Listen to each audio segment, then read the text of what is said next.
भगवान शिव ने बताई, बेल वृक्ष की दिव्य महिमा जानकर चौंक जाओगे। बेल वृक्ष को घर में लगाने से क्या होता है? बेल वृक्ष किस दिशा में लगाना चाहिए? बेल वृक्ष के नीचे दीपक जलाने से क्या होता है? बेल वृक्ष लगाने वाले व्यक्ति के साथ क्या होता है? शिवरात्रि और बेल वृक्ष का संबंध। चलिए जानते हैं भगवान शिव के श्रीमुख से इन सभी सवालों के जवाब।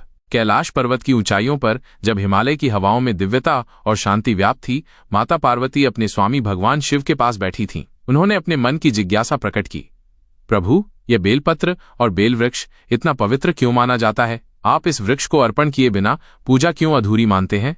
भगवान शिव मंद मुस्कुराए। उनका तीसरा नेत्र हल्की ज्वाला की तरह चमका और उन्होंने कहा, उमा, तूने बहुत सुंदर प्रश्न किया है। आज मैं तुझे बेल वृक्ष की वो पावन महिमा बताने जा रहा हूं जो स्वयं सृष्टि की उत्पत्ति से जुड़ी है। भाग 1, सृष्टि से पूर्व बेल वृक्ष की उत्पत्ति। भगवान शिव बोले, जब ब्रह्मांड का कोई अस्तित्व नहीं था, न आकाश था, न पृथ्वी, केवल शिव और मेरी ही चेतना थी, एक दिन मैंने अपनी योगमाया से एक दिव्य वृक्ष उत्पन्न किया जिसे त्रिदेवों ने भी प्रणाम किया। वो वृक्ष था बेल वृक्ष। यह वृक्ष त्रिगुणात्मक शक्तियों का प्रतीक है। इसकी 3 पत्तियां ब्रह्मा, विष्णु और रुद्र का प्रतिनिधित्व करती हैं। यह मात्र एक वृक्ष नहीं, एक जीवित मंत्र है। इसका हर अंग, पत्ता, तना, फल, छाया कल्याणकारी है। माता पार्वती विस्मित होकर सुन रही थीं। तभी भगवान शिव ने एक प्राचीन कथा का वर्णन आरंभ किया। अनेक युगों पूर्व धरती पर एक बलशाली राक्षस कुवल ने तप कर ब्रह्मा से वरदान पाया था कि वह केवल शिव के प्रिय किसी वस्तु से ही मारा जा सकता है। उसका आतंक बढ़ने लगा। देवता भयभीत हो उठे।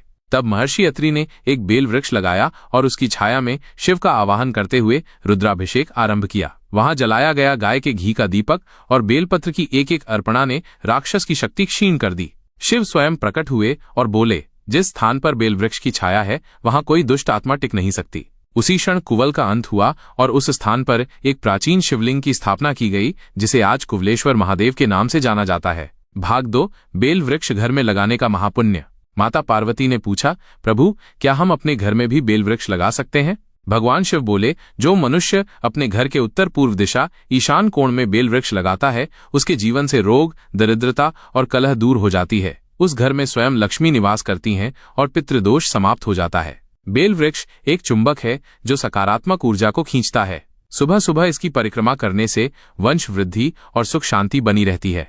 शिव बोले, उमा, याद रखो, बेल वृक्ष केवल भूमि को नहीं पवित्र करता, यह आत्मा को भी प्रकाशित करता है। भाग 3, गाय के घी से दीपक जलाने की महिमा। माता पार्वती बोली, स्वामी, आपने कहा कि बेल वृक्ष के नीचे दीपक जलाने से चमत्कारी फल मिलते हैं, ये कैसे? शिव बोले, जो श्रद्धालु गाय के शुद्ध घी का दीपक बेल वृक्ष के नीचे प्रतिदिन जलाता है उसे निम्नलिखित पुण्यफल प्राप्त होते हैं। 1, पूर्व जन्म के पाप नष्ट होते हैं। 2, अकाल मृत्यु का भय समाप्त होता है। 3, कर्ज और गरीबी जीवन से दूर हो जाती है। 4, कुंडली के दोष, विशेषकर राहु केतु के दोष शांत होते हैं। 5, संतान सुख प्राप्त होता है। यह दीपक केवल प्रकाश नहीं देता, यह साधक के भाग्य को प्रकाशित करता है। बेल वृक्ष के नीचे प्रज्वलित यह दीपक सूर्य, चंद्र और अग्नि का संयुक्त आह्वान है। भाग 4, बेलपत्र का रहस्य और वैज्ञानिक दृष्टिकोण। भगवान शिव ने कहा, बेलपत्र की 3 पत्तियां त्रिगुण, सत्व, रज, तम का प्रतिनिधित्व करती हैं। इनका मेरे ललाट पर अर्पण करने से त्रिगुणातीत अवस्था प्राप्त होती है। वैज्ञानिक भी मानते हैं कि बेल की पत्तियों में पारा शुद्ध करने की शक्ति होती है। जो शिवलिंग पर बेलपत्र चढ़ाता है वो अपने भीतर के विष को भी हरता है, शाब्दिक और मानसिक दोनों प्रकार से। भाग 5, बेल वृक्ष और मृत्यु के बाद आत्मा की गति। शिव बोले, उमा, जब मनुष्य की मृत्यु होती है तो उसकी आत्मा 3 दिन तक पृथ्वी पर भटकती है। यदि किसी स्थान पर बेल वृक्ष हो और वहां रुद्रपाठ या महामृत्युंजय मंत्र का जप हो रहा हो तो वह आत्मा बिना यमदूतों के हस्तक्षेप के शिवलोक चली जाती है। इसलिए पितृपक्ष में बेल वृक्ष के नीचे दीप जलाकर ओम नमः शिवाय का जप करने से पितरों की शांति होती है।